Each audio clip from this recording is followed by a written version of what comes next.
Здравейте всички! Днес ще се гмурнем в една интересна тема от философията – свобода и избор. Това е за всички вас деветокласници, които се опитват да разберат света. Първо, нека поговорим за позитивната свобода. Представете си, че искате да станете велик музикант. Позитивната свобода е свързана с това да имате инструментите и възможностите да развиете уменията си.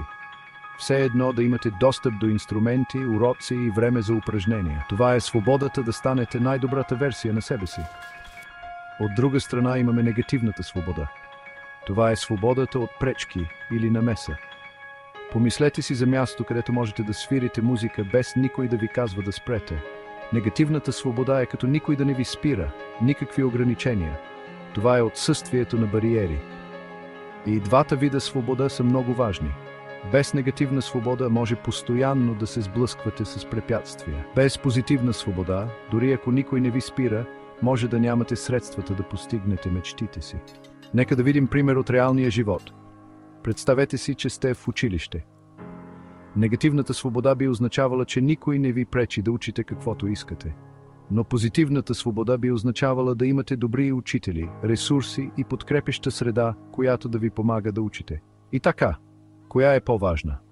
Това е въпрос, който философите обсъждат от векове. Някои твърдят, че без негативна свобода, позитивната свобода не означава много.